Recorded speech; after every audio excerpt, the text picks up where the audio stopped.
Vou trazer agora ao altar o diretor de missões do nosso ministério, o Bispo Daniel Anacleto. O Bispo Daniel é um companheiro de peregrinação de muitos anos.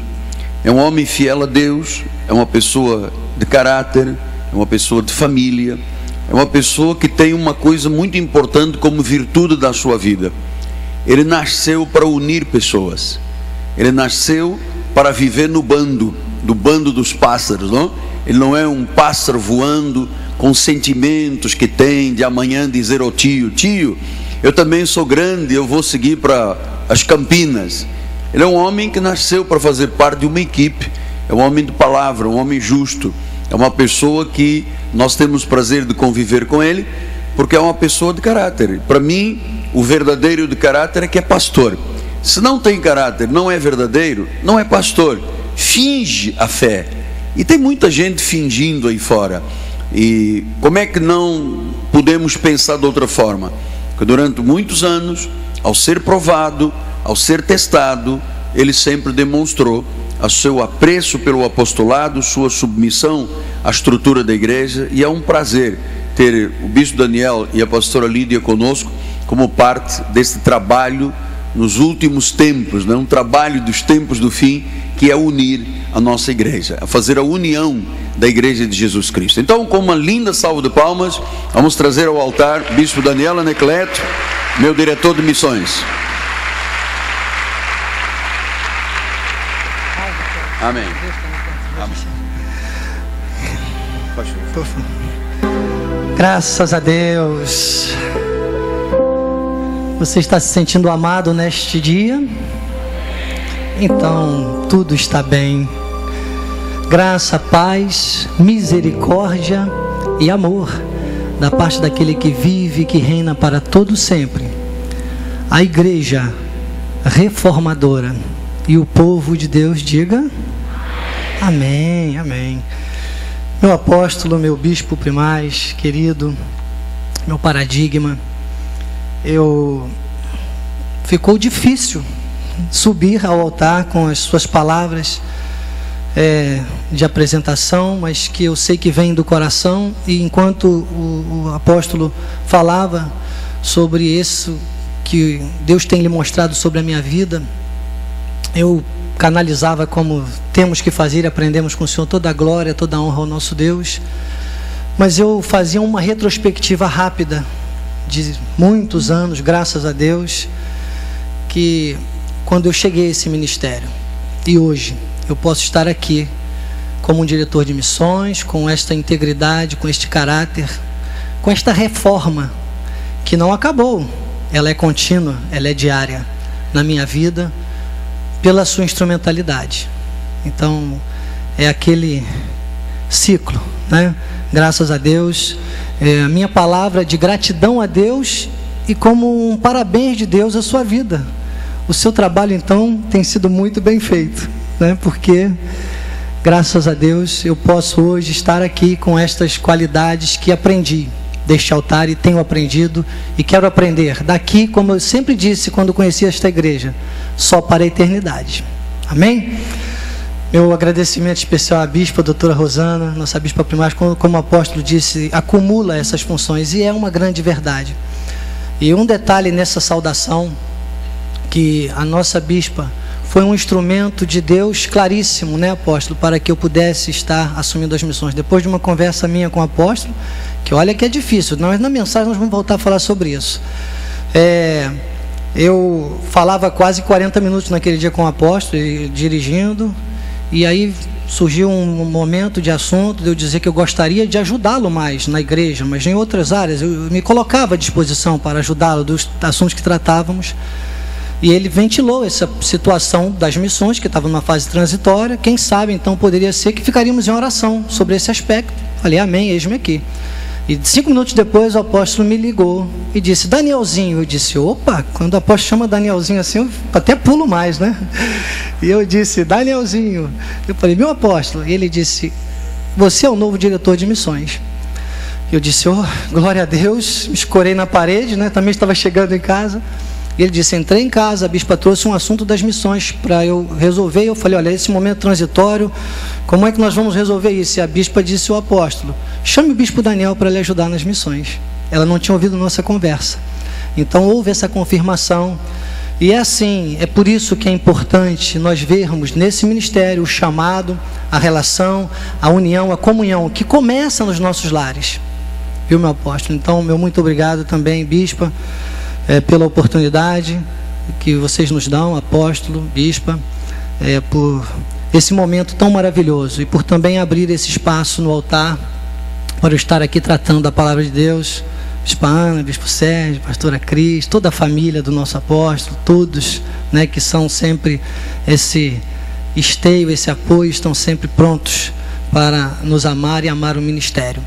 Minha esposa amada, muito obrigado por você ser essa parceira, né, apóstolo? Porque nós precisamos, com certeza, desse respaldo, desse suporte, dessa parceira ministerial. Eu costumo dizer que é bom quando a gente gosta de voltar para casa, não é verdade? E eu sinto olha, quando estou na rua, quero voltar para casa. Isso é um ótimo sinal, né? Bispo Mussalam, Ábido. Feito então esse momento que não poderia deixar de fazê-lo, afinal de contas, a gratidão e a honra, quem merece honra, é um mandamento de Deus. Eu gostaria de tratar com você rapidamente, depois vamos no final ter momentos de mais de agradecimentos, outros momentos, mas eu gostaria agora de tratar com você em poucos minutos sobre este tema: visão do reino, convicção do chamado e submissão ao apostolado. Deus amado, Deus soberano, muito obrigado, Jesus. Como sempre faço antes do debulhar da Tua graça, eu declaro a minha total submissão ao trono da Tua graça, ao manto apostólico e profético que cobre este ministério, a visão que Tu tens revelado ao anjo desta igreja, deste chamado, nosso apóstolo, profeta e bispo primaz Miguel Ângelo. Eis-me aqui, pela Tua graça sou o que sou, Pai. Usa-me para a Tua honra e para a Tua glória, Jesus. Amém, amém e amém. Graças a Deus. Convicção do chamado é o segundo ponto, que não existe, não tem como existir sem a visão do reino. E a submissão ao apostolado jamais acontecerá se a pessoa não tiver convicção do chamado. São três características básicas, três manifestações necessárias, indispensáveis e de total relevância para que uma ovelha se torne uma reformadora ou uma reformista, principalmente uma igreja. Então nós trazemos aqui nesta tarde essa colocação que é interessante, porque eu venho me alimentando, sabe, como Deus está atuando, como o Espírito está todo, nós não compartilhamos, né, nas nossas preparativos aqui, mas tudo se encaixa, porque há uma ação natural do Espírito Santo para este momento, este dia. Este dia 23 de março estava gravado na agenda de Deus. Meus amados, nós estamos com a profecia do ano de grandes vitórias, mas grandes vitórias sucedem grandes desafios. Muitas pessoas querem grandes vitórias, mas não querem assumir a responsabilidade para os grandes desafios. Nossa bispa agora acabava de falar sobre reforma. Reforma dá trabalho. Reforma necessita de crescimento. E a psicanálise diz que crescimento dói. E nós vamos falar sobre isso neste momento. Nosso apóstolo dizia sobre uma característica negativa, agora há pouco, numa das suas 5 palestras maravilhosas na parte da manhã, e ele dizia: olha, onde há soberba, a necessidade de independência e a rebelião, não há como Deus operar. Isso não é coisa de Deus, são 3 coisas diabólicas. E agora nós vamos entrar num paradoxo disso, que é exatamente: quem não tem soberba é porque tem visão do reino.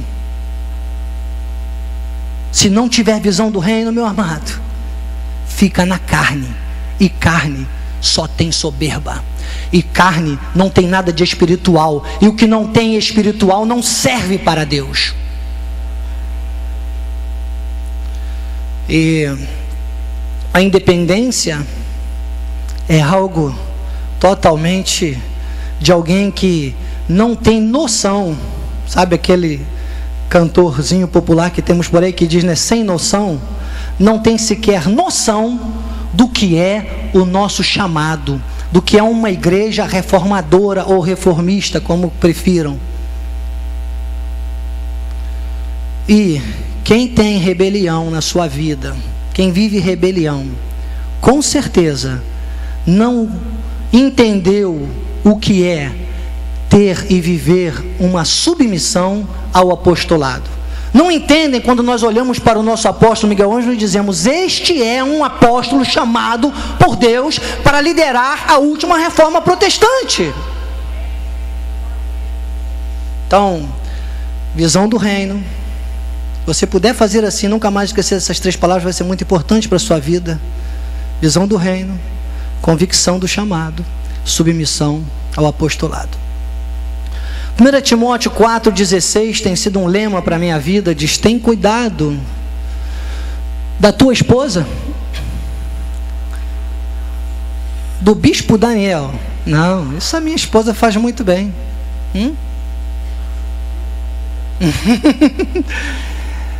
Tem cuidado de ti mesmo.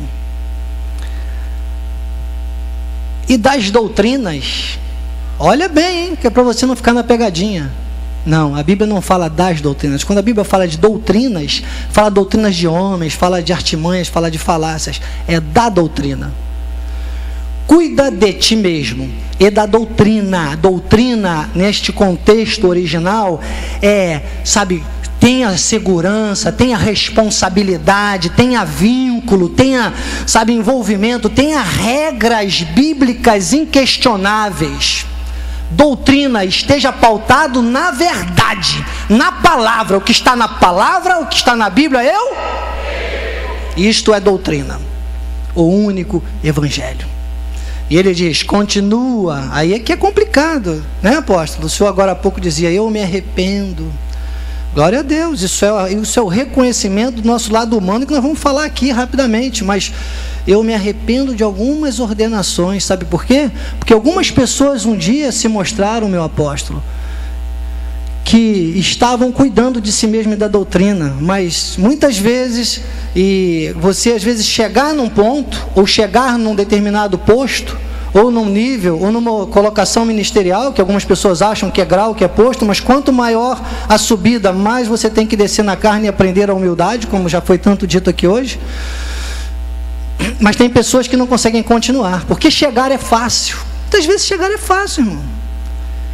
E o atleta é assim, né? Você vê que quando o atleta ele chega a um grau de superação, temos muitos atletas, olha aqui, vejo muitos atletas, né? Atletas de Deus, mas pessoas também que gostam de atletismo. Você sabe, quando ele atinge um nível de superação, o que ele tem que fazer? Não serve mais. Na próxima Olimpíada, ele tem que atingir um décimo a mais. Olha, uma conquista, o camarada chora, se joga no chão porque correu um décimo a mais. Isso chama-se superação. Você está aqui para viver a superação do Evangelho. Você não está aqui para ficar andando em círculos, como a igreja fez, todo o seu tempo perdido no deserto, na lei, e as igrejas continuam fazendo atrás de uma base romana que, desculpe a franqueza, mas não presta para nada, porque o que não serve para Deus não serve para nada.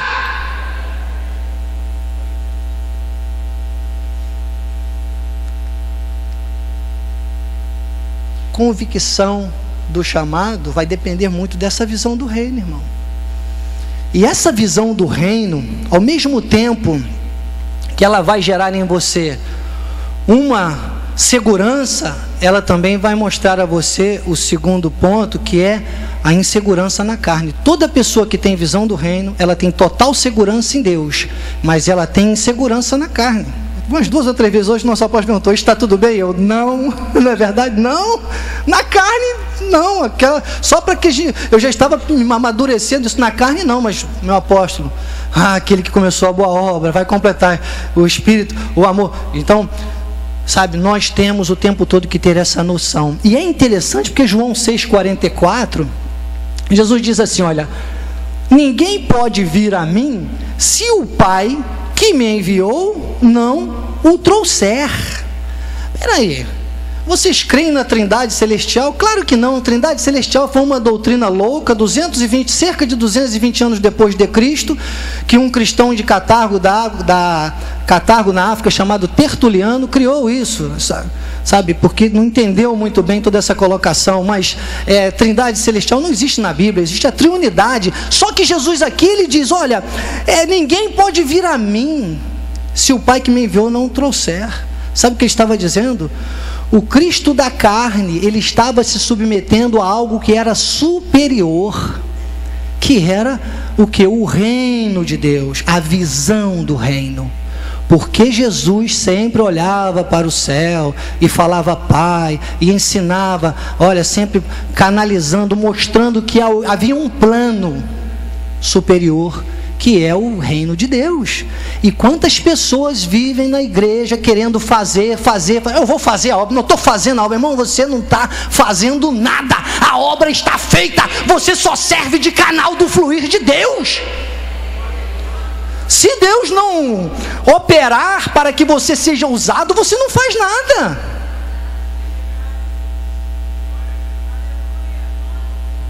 Ou é Deus a fazer ou não é feito. O nosso apóstolo é o primeiro a dizer isso. O nosso ministério é a expressão disso, é o exemplo disso. Tudo que acontece, porque ele falava agora há pouco, olha, às vezes vem lá olha, quer aqui 2 milhões.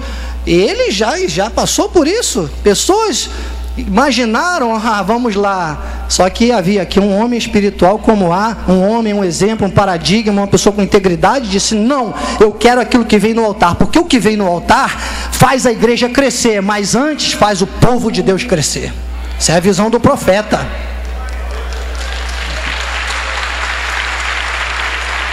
Essa é a visão do reino. Você sabe por quê? Porque nós temos essa responsabilidade. Quando nós estamos no altar, quando estamos sendo usados por Deus, nós temos que gerar isso no coração das ovelhas, porque 2 de Crônicas 20:20, não está no telão, mas 2 de Crônicas 20:20 diz que quem crê no profeta prospera. Olha a responsabilidade do profeta. E tem muita gente por aí que se diz profeta, que tem até medo de falar no dízimo, porque ele é o primeiro a não dizimar. Então vamos continuar. João 10:30. Aliás, João, é isso aí, João 10:30, né? Eu e o Pai somos 3. Não, eu e o Pai somos 1. Então isso aí, todos nós já entendemos bem. Temos um livro maravilhoso do nosso apóstolo, né? Deidade de Cristo. E, olha, Jesus nos dias de sua carne era um véu, era o véu. Jesus nos dias de sua carne era o véu. Eu considero um best-seller, trata muito bem disso. Mas hoje nós não vamos falar tanto sobre isso. Mas em Lucas 18, né? Lucas capítulo 18, versículos 18 e 19, diz assim: certo homem de posição perguntou-lhe, bom mestre, que farei para herdar a vida eterna? 19. Por que me chamas bom? Ninguém é bom senão um que é Deus. E aqui a gente fecha muito bem esse raciocínio da visão do reino. Porque o que Jesus estava dizendo para esse homem, olha só, hein? Jesus não permitiu que aquele homem chamasse ele de bom. Jesus não era bom, gente. Hebreus não diz que ele foi tentado em tudo sem pecado? Bispo, mas você não lembra que Jesus deixou o chicote, baixou o chicote na sinagoga? Jesus não estava sendo mal, Jesus estava agindo com energia que um líder tem que ter, que alguém que tem visão do reino tem que ter. O nosso apóstolo dizia agora há pouco, irmãos, nós somos o corpo de Cristo, nós somos a igreja, o corpo. Cada um é membro desse corpo. Às vezes, se um pontinha do dedo aqui está necrosando, lamento, tem que cortar, irmão, senão você perde o dedinho todo. E se demorou, vai cortar o dedinho, porque senão perde a mão toda. E nós estamos aqui para observar tudo isso e ficarmos com os espirituais. Carne para nós está necrosada, carne não serve, não estamos aqui mais para brincar. Aliás, nunca estivemos. mas nós estamos evoluindo a cada dia, como disse o apóstolo Paulo. Então, amados, vamos ficar muito firmes nesta visão. Carne não serve, sabe? Inclusive quando Jesus tem lá um momento de conversa, não está no telão lá, mas lá em Mateus capítulo 16, versículos 16 e 17, só para lembrar, Jesus quando fala, nosso apóstolo usou recentemente esse texto, Jesus quando fala com Pedro, que Pedro diz que ele era o Filho de Deus, diz, mas não foi carne nem sangue que te revelou isso. Foi um momento de, até pouco que Pedro tinha, né, de espírito de revelação, porque Pedro era o discípulo carnal, era, sabe, momentos do Cristo da carne, era um seguidor. Mas aqui nesse momento ele disse, olha, não foi carne nem sangue, olha que você é bem carnalzinho, Pedro, mas nesse momento não foi carne nem sangue que te revelou isso, não. Foi o Pai, quer dizer, foi o reino. Ah, Pedro, nesse momento você teve visão do reino, hein? Foi até um elogio para Pedro ali, né? Que cada um de nós, irmãos, possamos viver sempre ouvindo isto do nosso Deus. Sabe, servo bom e fiel, você está tendo visão do reino. Depois, nós vamos aqui avançar para esse momento da segunda parte. Mas eu queria, assim, só nesse minuto ainda, João capítulo 7, versículo 38, diz assim, olha, quem crer em mim, como diz a Escritura, do seu interior fluirão rios de água viva. O 39, isso disse ele com respeito ao Espírito que haviam de receber os que nele crescem, pois o Espírito até aquele momento não fora dado, porque Jesus não havia sido ainda glorificado. Irmãos, nós temos aqui o que o nosso apóstolo usou também hoje várias vezes, que é o que as igrejas hoje, o que se fala, nós temos que ter uma linguagem só. A nossa linguagem tem que ser espiritual. E para ter a linguagem espiritual, tem que ter visão do reino. Quem ficar na carne vai ficar preso àquela parte, que aí nós vamos entrar na convicção do chamado. Vai ficar preso à carne e vai ficar, sabe como o nosso apóstolo dizia, olha, diga quem você é na carne. E aí nós somos coléricos, né, apóstolo? Eu também, quando o senhor gritou, guerreiro também, nós somos coléricos, sabe? E nós temos que entender isso. Isso sabe, a psicanálise nos chamaria de coléricos, ok? Temos pessoas aqui que são sanguíneos, né? Outros são fleumáticos, outros são melancólicos. E aí, meus irmãos, que cada um tem que se conhecer, porque isso é nossa impressão digital. As pessoas que estão envolvidas com liderança normalmente são coléricos ou sanguíneos, né? Mas aí nós teríamos que fazer aqui uma análise, uma catarse, uma consulta psicanalítica, não é esse o foco, mas só para que nós entendamos esse eixo do que nós somos, porque nós somos uma sociedade, irmãos. Você quer viver? Você está respirando? Está sentindo os seus dedos bem aí? Que bom, você está vivo. Há uma sociedade, você é ser humano e ser espiritual. E quanto mais você se conhecer, como disse o nosso apóstolo hoje, nesses aspectos, será melhor para você. E aí nós vamos entender aqui na convicção do chamado, João capítulo 17, versículos 11, não sei se eu cheguei a colocar no telão, talvez não esteja, mas no versículo 11 e no versículo 21 e no versículo 26 de João 17, nosso apóstolo também já citou aqui hoje esse capítulo, que é um dos momentos derradeiros de Jesus, e Jesus ali deixa claro, primeiro no versículo 11 de João 17, ele diz, assim como nós somos, sejam um. Né? Eu estou só explicando esse contexto, depois ele diz, que todos sejam um, sabe? E no 39, que nós já lemos, como ele disse, né, sobre o Espírito. Então, tudo isso era para o futuro. Hoje, nós temos que viver essa essência, essa excelência. Nós temos que ser um. Nós não podemos ser vários. É aquilo que nossa bispa falou, nosso apóstolo agora estão tão sintonizados que já vou começar até a misturar. Mas teve aquele momento de nós sabemos, a igreja. Foi o apóstolo que falou, a nossa igreja, sabe, pastor... Por exemplo, Marcos Tom, é a igreja Cristo Vive em Curitiba. Pastor Alceu Garda, é a igreja Curitiba, a igreja Cristo Vive em Capanema. E por aí vai. Sabe? Não tem, não, porque é a D, é a em, vamos corrigir tudo isso, vamos corrigir depois, até na listagem das igrejas. É isso mesmo. Se não for se não for uma coisa ligada, se não for um corpo, se não estivermos dentro da mesma linguagem, nós não somos. Podemos ser qualquer coisa. Podemos ser um clube de futebol que tem torcidas que brigam entre si. Podemos ser um clube social. Podemos ser qualquer espaço de social ou de aglomeração de pessoas, menos uma igreja. E nós temos que ser uma igreja, porque o nosso chamado é específico. Nós somos a igreja da última reforma protestante. Este é o nosso chamado. Você precisa ter convicção do chamado. 1 Pedro capítulo 2, versículo 9, disse: raça eleita. 1 Pedro 2,9, né? É raça eleita, sacerdócio real, nação santa, povo de propriedade exclusiva de Deus, a fim.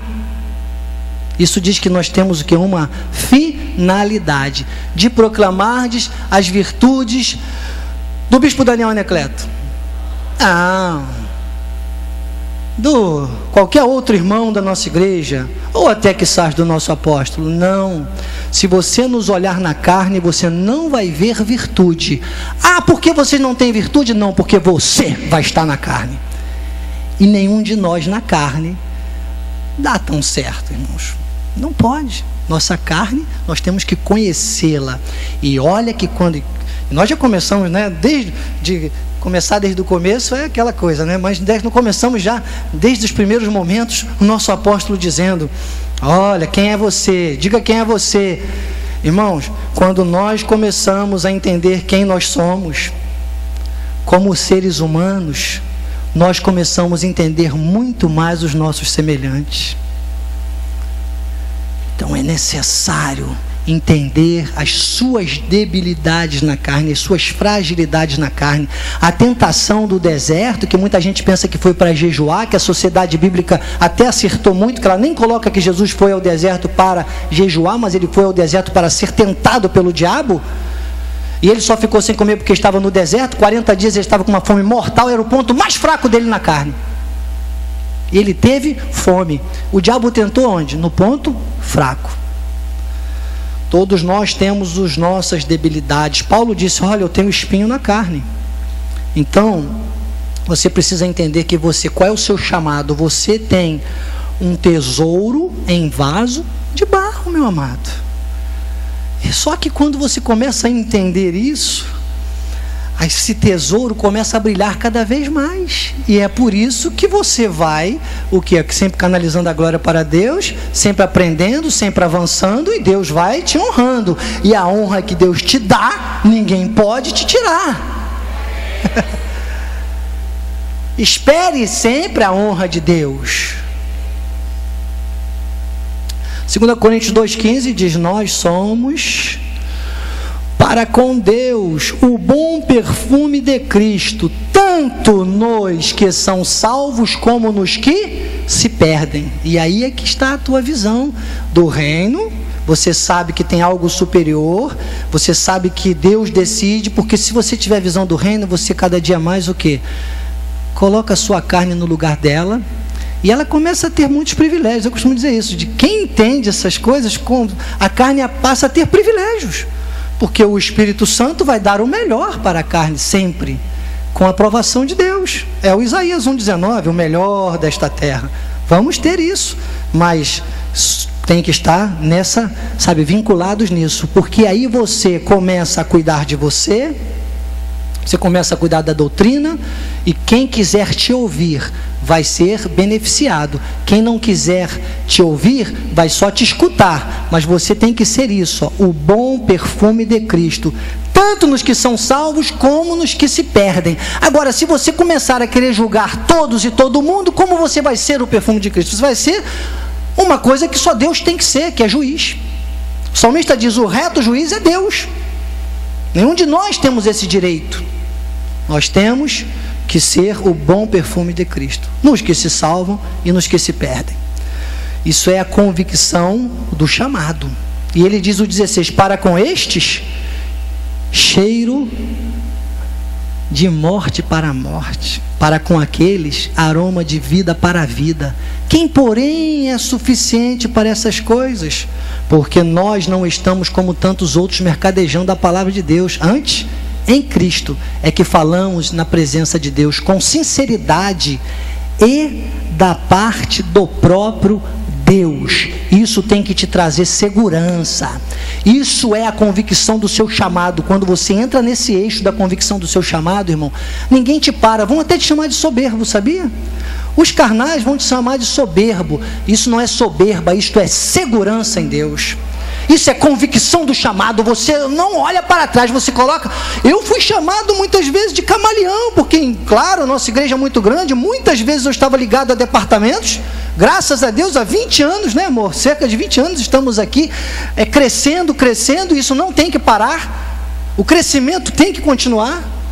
E muitas vezes eu fui chamado de camaleão, sabe por quê? Porque às vezes um grupo e eu, tchau, beijinho, meu irmão, de longe o beijinho, já para não falar nada no meu ouvido.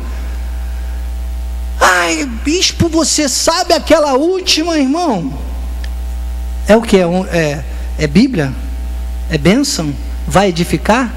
Não, então conta para outro. Não tenho tempo para isso. Irmão, não tenho tempo para isso. Ih, tu olhou lá no Face? Irmão, sabe o que eu faço? Face faço, deu até uma dobradinha. Eu não olho mais. Eu não olho.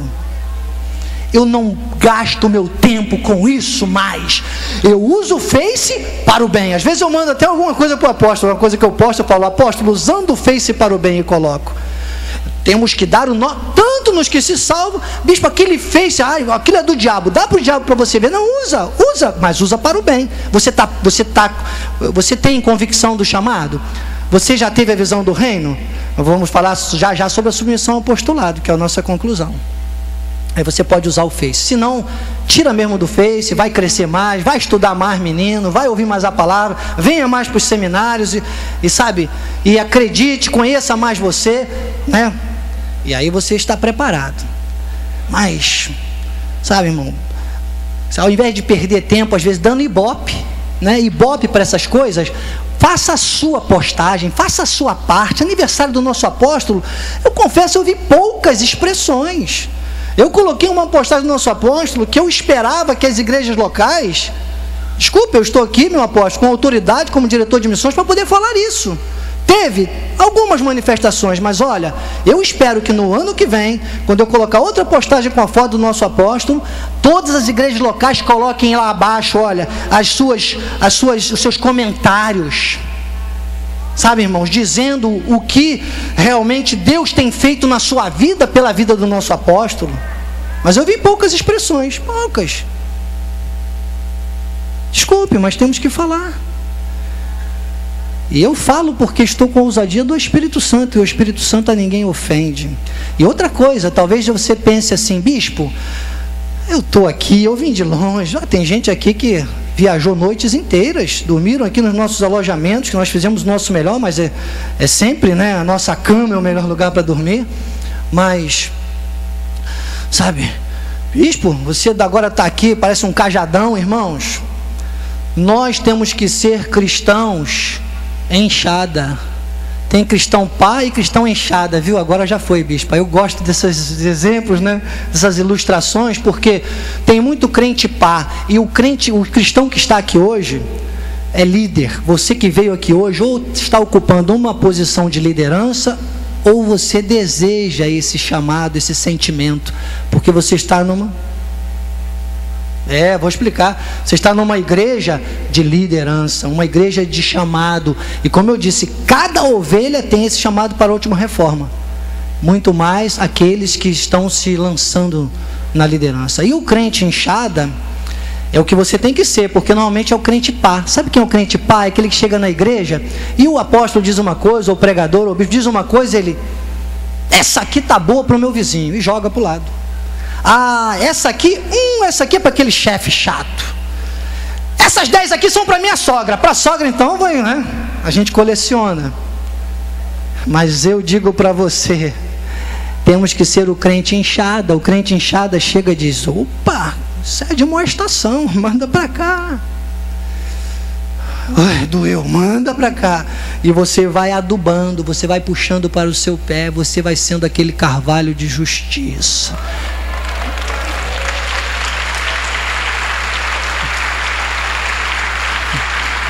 E sabe o que vai acontecer com você? Talvez realmente não seja exatamente para você, mas seja para que você tenha instrumentos, para que você seja, sabe, essa pessoa que não mercadeja a palavra, mas que pode ter essa visão, olha, presença de Cristo, sinceridade, que seja o bom perfume tanto nos que se salvam, quanto nos que se perdem. Aqui na nossa conclusão, eu coloco Gálatas capítulo 1, versículo 8, desse ponto, né? Gálatas capítulo 1, versículo 8, quando o apóstolo Paulo diz assim: ainda que nós mesmos, um anjo, vindo do céu, vos prega evangelho que vá além do que temos pregado, seja anátema. E essa palavra nesse contexto, além do contexto de maldição, que é a maldição da lei que nós sabemos, também é o anátema de seja rejeitado, seja como dito errado, seja como mal dito. Esta pessoa, ainda que seja um de nós, olha só, hein? Se até hoje, e eu acho lindo porque Paulo ele se envolve em tudo, todas as epístolas, tudo que Paulo fala, sempre ele se envolve, porque Paulo entendia o que era carne e espírito. E aí nós vamos entrar agora na submissão ao apostolado. E ele disse, olha, ainda que nós mesmos, então irmão, ele disse, o do que temos pregado, quer dizer, ele envolve até exatamente esse momento. É como se eu dissesse para você, irmão, ainda que nós mesmos, além do que temos pregado, e se daqui para frente o que eu passei para cá saiu daquela da estrutura, da verdade, da palavra da Bíblia, você teria que me rejeitar. E eu vou dizer para você, nós temos muitas situações e continuaremos tendo. E às vezes eu nem sei, apóstolo, eu sei que o senhor também, acredita que eu tenho ouvido isso do Senhor, de alguma outra forma, né?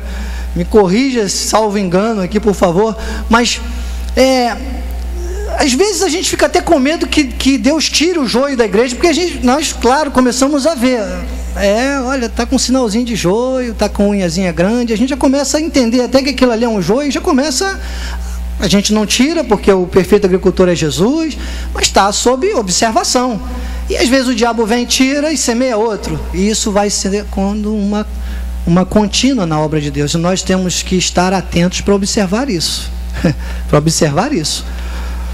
Mas se você tem visão do reino, convicção do chamado, você vai parar de questionar muitas coisas, sabe? E vai entender o seguinte: alguém saiu, alguém falou outra coisa. Peraí, às vezes o apóstolo diz assim, às vezes eu dou falta de um membro da igreja, ligo para o membro da igreja, e diz, não, mas foi o irmão Batata que me deu uma profetada lá fora, eu fui embora da igreja, ou me tratou mal em alguma área da igreja.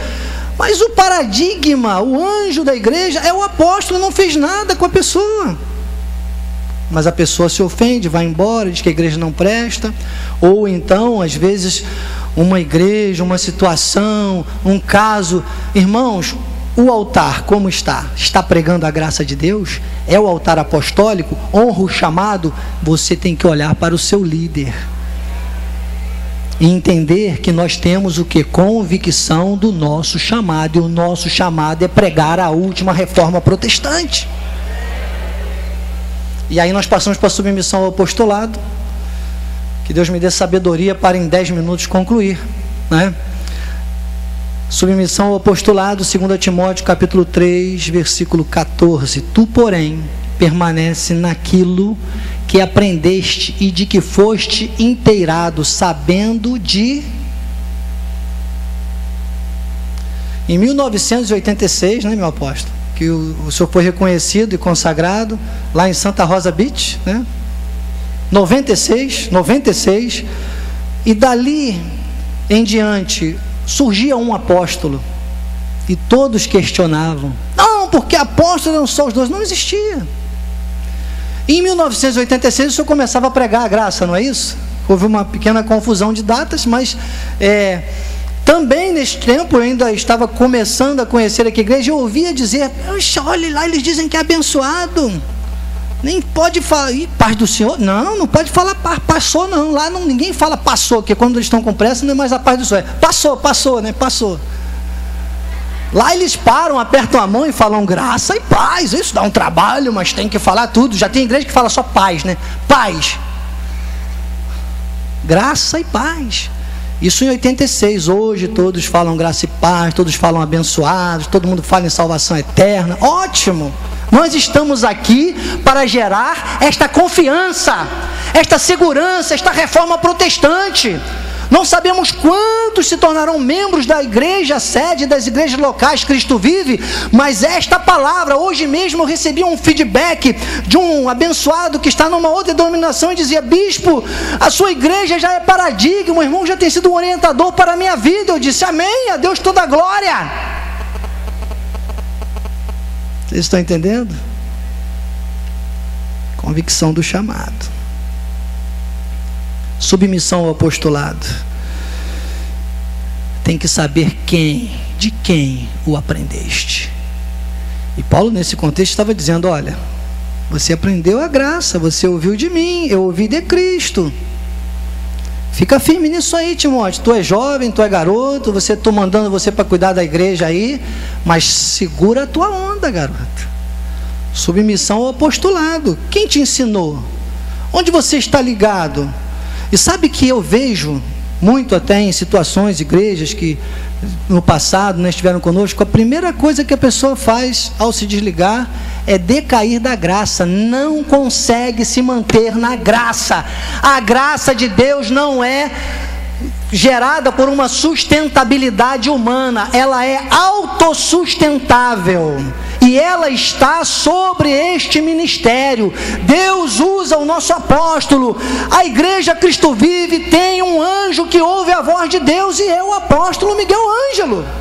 E as igrejas locais crescem e dão frutos e avançam e não podem ter esse pensamento que o nosso apóstolo comentou aqui, que às vezes nós observamos, sabe, de não, eu já tenho meu espaço, já tenho. Não, o cordão umbilical não pode ser cortado. A comunhão, o corporativismo, quantos golfinhos que às vezes se juntam, bispo sério? 100 mil, né? 100 mil, irmãos.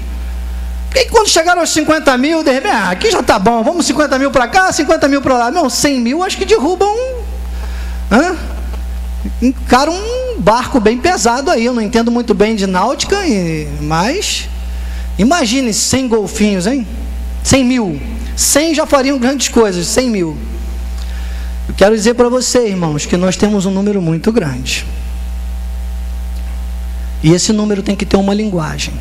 A linguagem espiritual.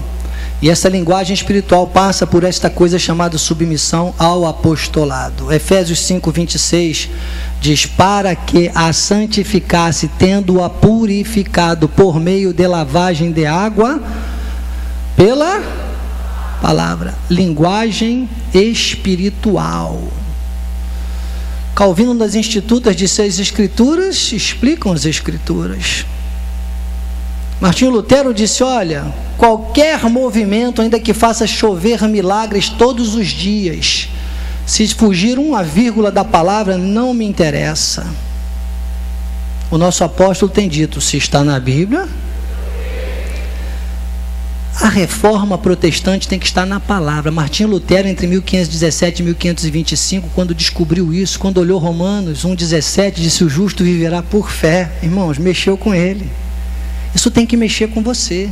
Nossa linguagem é palavra, nossa linguagem é espiritual, nossa linguagem é fé, nossa linguagem não está pautado à parte humana. 27, para apresentar a si mesmo igreja gloriosa, sem mácula, nem ruga, nem coisa semelhante, porém santa e sem defeito. E aqui nós fechamos. Nós vamos fechando aqui para entender o seguinte. A reforma protestante, a última reforma protestante, ela existe para que Deus veja a sua noiva desta forma. Bispo, todos entenderão, todos a quem Deus predestinou para entenderem, terão que entender. E a nossa missão? Nossa missão é maravilhosa, porque nós já estamos, anos-luzes. E nós temos que servir para isso. Porque quem não serve para isto, não serve para este objetivo que é o nosso chamado, que é o chamado de Cristo vir buscar a sua igreja. Não está no telão, mas eu preciso de 1 minuto, porque é um dos textos que Deus tem me exigido falar praticamente em todos os momentos de que eu posso estar no altar, que é 2 Pedro 3, do capítulo 10 ao 18, não vou ler, só vou falar com você. 2 Pedro 3, 10 a 18, Pedro se rende a Paulo, e ele diz, olha, coisas que tem pessoas que vivem em santo procedimento e piedade. Olha que ele falava para os judeus, ele disse, olha, aquelas pessoas que vivem em santo procedimento e piedade, essas pessoas, eu estou explicando o contexto de 2 Pedro 3, 10 a 18, depois você pode consultar na sua casa. Ele disse, essas pessoas, elas vivem em santo procedimento e piedade, que é o Eusébio, a graça, ele disse, essas pessoas, elas esperam e apressam a vinda de Cristo. Ele está falando de nós. Ele diz, pessoas que fazem segundo as coisas que Paulo ensina. E ele disse assim, coisas difíceis, ou há certas coisas. E não é que Paulo ensinou em Atos, não. Ele diz, ensina nas suas epístolas. Em Atos, Paulo estava crescendo, estava entendendo a visão. Paulo lá em Atos fez aqui, irmão, ele estava entendendo a visão. Estava crescendo.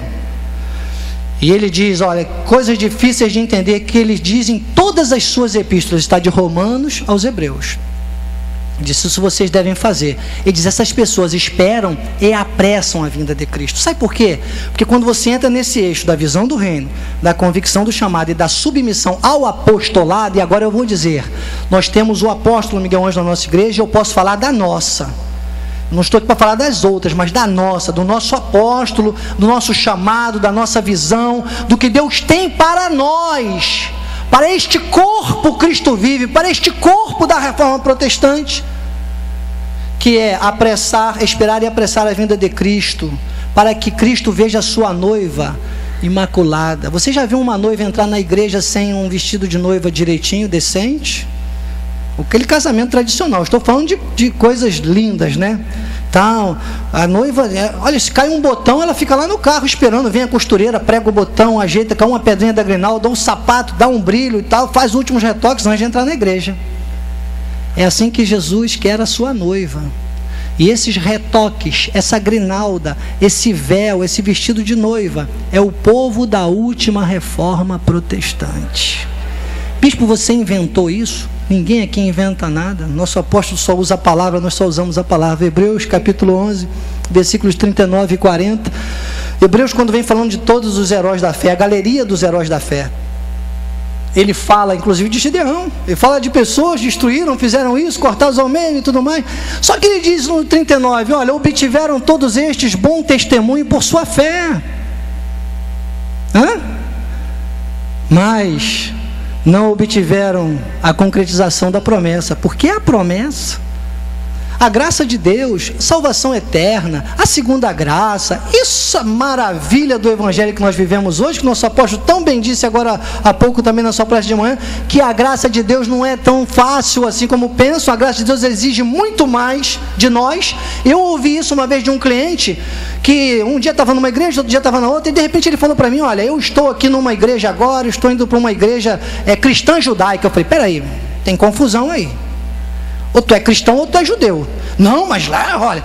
Aí falou, Daniel, sabe de uma coisa? Eu conheço muito bem a graça. Você sabe que eu sou um estudioso, e realmente ele conhece a letra, né? Que mata.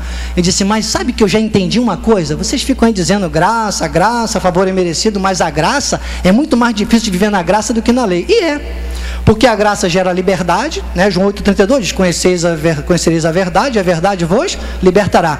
E a verdade que gera essa liberdade, ela exige responsabilidade. E quem tem responsabilidade tem que ter visão do reino, convicção do chamado e submissão ao apostolado. Esse apostolado qual é, Bispo Daniel? Você vai entender quando você se conhecer na carne. A cada dia, meu apóstolo, eu aprendo a lhe amar mais, a lhe conhecer mais, a lhe respeitar mais, a entender mais a sua posição. Quanto mais Deus vai me colocando, antes eu era o pregador do culto de terça-feira, continuo fazendo, amo fazer. Hoje Deus me deu uma responsabilidade maior, claro, cuidar das missões, está lhe apoiando nessa área da diretoria de missões. E eu vou entendendo mais. Sabem por quê?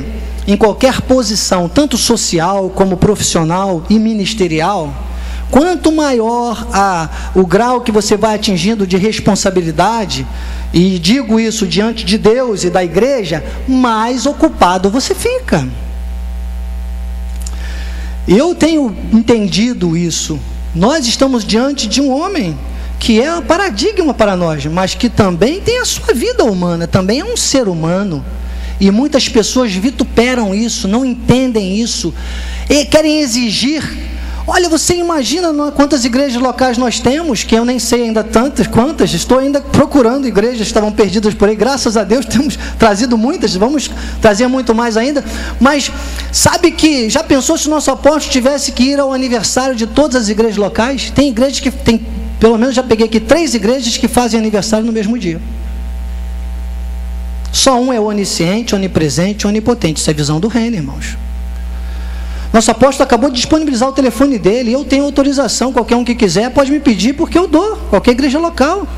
Mas um dia eu falei com um dos líderes, e falei, olha, nosso apóstolo, poxa, passou ano novo, e ele até, sabe por quê? O irmão não deu uma ligadinha e tal. Você sabe que eu também queria que ele ligasse para mim? Não tem visão do reino. Não tem convicção do chamado, e muito menos submissão ao apostolado, que veio de Cristo, a pedra angular, anunciou a boca, pela sua própria boca, o apóstolo Paulo. E o apóstolo Paulo disse, olha, tem que ser conforme eu te ensinei. E hoje, para a nossa vida, está sobre a vida do apóstolo e profeta Miguel Ângelo. Nenhum de nós, todos nós, irmãos, por maiores líderes que nós sejamos nas áreas em que nós atuarmos na igreja, quando nós olharmos para o nosso apóstolo, nós temos que nos ver ovelhas. Entenda isso, hein? Entenda isso. Você pode ser o maior líder, de maior expressão, sabe? Pode ser a pessoa mais carismática que seja. Quando você olha para o seu apóstolo, como eu faço, você tem que se ver como ovelha perante ele. Ele é a autoridade de Deus sobre as nossas vidas. Alguém teve coragem de aplaudir, outros ficaram em dúvida? Você pode aplaudir ao Senhor, porque isso é de Deus. Como diria o cantor Rob, isso é de Deus. Sei que fica meio difícil, é pesado, é duro, mas tem que ser dito. E ele diz o versículo 40, por haver Deus provido coisa superior a nosso respeito, para que eles, sem nós, não fossem aperfeiçoados. Deus só vê tanto os heróis da fé, tá, antigos, como aqueles que ainda estão na lei, porque tem pessoas vivendo hoje na lei que tem zelo, como Paulo disse, tem zelo, não tem conhecimento. E Deus vê essas pessoas, consegue ver no Espírito aperfeiçoados. Essas pessoas são até alcançadas, né, de alguma forma, porque tem um povo, chegarão ao arrebatamento, porque tem um povo que vai dizer, há um só Senhor, uma só fé, um só batismo. Há um povo que vai dizer, sabe, visão do reino, eu entendo que há um plano superior. Quantos de nós, irmãos, não sabemos? Quantos estavam conosco, talvez na última convenção, não estão hoje? Quantos semana passada? Cantores, às vezes a gente olha assim, mas esse cantor, esse, e não está. Esse líder, esse ícone. E aí? Jesus disse, não acrescenta um côvado, representado a 1 hora de vida. Nós não temos, nenhum de nós tem essa possibilidade. Então, isso é visão do reino. Não está no telão, mas concluindo, 2 Coríntios 4,13, Paulo disse, o mesmo espírito da fé, isto é, linguagem. Temos que estar focados. Ninguém tem que criar coisa nova nenhuma. Não precisa. Alguém me falava, acho que era a nossa pastora de Parnamirim, do Rio Grande do Norte, a nossa pastora Leni, agora há pouco ela falava, também de Coronel Fabriciano, o nosso, falava, olha, nós temos no site da igreja tanto material, tanto apoio, tanta coisa, apesar de estarmos distantes, então a internet é a nossa ferramenta de aproximação muito boa, sabe? Outra coisa, o telefone celular do nosso apóstolo, vou dar uma dica para vocês, não contem para ele. Deus já me mostrou isso há um tempão e eu faço e dá muito certo. Eu sei que às vezes você fica constrangido também, Porque às vezes você diz, mas o nosso apóstolo é tão ocupado. Mande um torpedo, irmãos. E eu fico impressionado que ele responde, às vezes, numa rapidez. Eu falo, como é que é isso? Eu acabei de mandar, ele já responde. Ainda que seja um amém amado. Para mim, amém amado, está aprovado.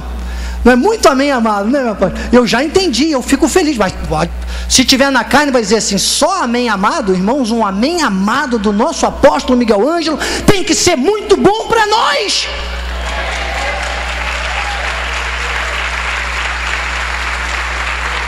Mas se não tiver esta visão, se você não se conhecer, se você não entender, eu disse que quanto mais eu vou crescendo, mais eu entendo, porque hoje, como diretor de missões, eu já estou começando a ter às vezes que selecionar, não dá para responder todo mundo ao mesmo tempo, então precisamos selecionar, entender, mas se aquele outro que estiver lá do outro lado estiver na carne, vai ficar contra mim. Exato, isso que eu ia dizer, vai ficar contra mim. Imaginem quantas pessoas ficam contra o apóstolo. Aí eu consigo entender muito mais ainda hoje do que entendia ontem. E amanhã eu vou entender muito mais. Eu estou disposto a crescer. Você entende que você precisa crescer cada vez mais? Cada vez mais. Quando você reconhece isso, você já começa a entrar em todo esse eixo. E aí, meu irmão, ninguém te para. Aí Deus se manifesta. E eu fecho com o Salmo 133, dizendo, ó, quão bom e agradável viverem unidos os irmãos. É como óleo precioso sobre a cabeça. Tem que haver união. Lembra? Sozinho ninguém vai a lugar nenhum. O qual desce para a barba de Arão, desce para as vestes, para a gola de suas vestes. É como o orvalho de Hermon que desce sobre os montes de Sião. Ele estava falando da manifestação do Espírito Santo de Deus. Nosso apóstolo disse em dezembro, a psicanálise chama isso de pulsão de vida, pulsão de morte, não é isso? Isso é carne, isso é o ser humano. Todos nós somos suscetíveis a isso. Todos nós sentimos isso. Nosso apóstolo hoje dizia, olha, eu aqui, o menor, e eu dizia, ai meu Deus, quase que eu entro embaixo do banco. O apóstolo Paulo dizia, ó, eu o menor de todos os santos. Quando ele lembrava de tudo que ele tinha feito na carne, perseguido, ele disse, olha, eu sou o menor de todos os santos de Deus, mas aprove Deus revelar a mim a sua graça. Tem um momento que ele diz, olha, eu não sei se quero morrer, se quero viver. Morrer para mim é Cristo, viver é ganho. Depois ele diz, mas se a minha vida traz benefício, então isso é importante. Deus quer que eu viva e eu quero viver. Deus quer que todos nós queiramos viver com visão do reino, convicção do chamado e submissão ao apostolado. Fora disso, não tem valor para a reforma protestante. Você pode pertencer a qualquer igreja, irmão. Está livre. Só nos interessa os espirituais, porque os carnais vão continuar reclamando, porque o apóstolo não me ligou, eu não ligo para ele, irmão. Você tem mais, eu te garanto, como diria o mineiro, você tem muito mais tempo para ligar para o apóstolo do que ele para você. E se você ainda tiver mais visão do reino, convicção do teu chamado, submissão ao apostolado, você vai fazer igual o bispo Daniel faz, eu passo torpedos.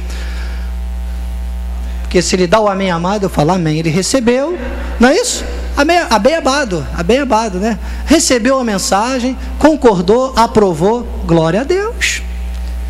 Você está entendendo? Mas tem gente que diz, não, mas o apóstolo tem que conversar. Um dia ele conversou 40 minutos com o bispo Daniel, comigo, se ele não conversar 41, então não presta, eu vou embora. Eu sou menor que o bispo Daniel, irmão. Pouquíssimas vezes, essa foi uma delas, né, que eu conversei tanto tempo no telefone com o nosso apóstolo. Eu entendo. Eu só falo com o nosso apóstolo muito tempo quando ele precisa falar comigo muito tempo. Quando eu já entendo, quando eu ligo, opa, tá bem meu apóstolo e tal, e aí vou lá, mando um e-mail, mando um torpedo e pronto. Eu sei da importância do tempo dele para o mundo espiritual. Então, amados, nós temos um chamado. Os últimos momentos desse tempo que o nosso apóstolo enfrentava, Deus lhe mostrou uma visão e disse, você não está sozinho. E ele disse aqui sobre o altar, eu me sentia como Elias, né? Será que só sobrou eu aqui que não me dobra a Baal? E Deus dizia ao nosso apóstolo, assim como eu falei a Elias, eu estou dizendo para você, tem 7.000 que não se dobram a Baal. E eu com toda a humildade diante de Deus, eu digo para você, esses 7.000 são um número simbólico. Esses 7.000 não são exatamente 7.000. 7 é o número da perfeição e 1.000 é o número de Deus. Esses 7.000 é aquela multidão que vai dizer: eu vejo na vida deste homem realmente um chamado para liderar os heróis da fé do século 21. Eu sou um daqueles que está arrolado em Hebreus 11, 39 e 40. Por causa da minha vida, foi que o apóstolo Pedro disse que Jesus iria buscar a sua igreja. Eu quero apressar, esperar e apressar a vinda de Cristo. Esses são os heróis da fé do século 21. Porque para viver sem batismo, sem sal grosso, sem jejum, sem isso, tem que ser um herói da fé. Não é fácil não, irmão.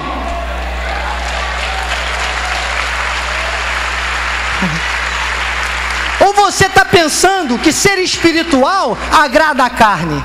Ser espiritual não agrada a carne. Nós não estamos aqui para perder tempo com os carnais. Nós estamos aqui para investir tempo com os espirituais. Este ministério, esta diretoria de missões, nunca vai ligar para uma igreja para dizer: olha, você não deu o seu dízimo esse mês, olha, você não se envolveu esse mês. Não. Isso não é a nossa ligação. A nossa ligação é a comunhão, é a palavra, é a visão do reino. Nós sabemos que gerando isso, que nós estamos gerando aqui do altar, isto é que vai fazer a diferença, e já tem feito, né, meu apóstolo? Já tem feito, para a glória de Deus.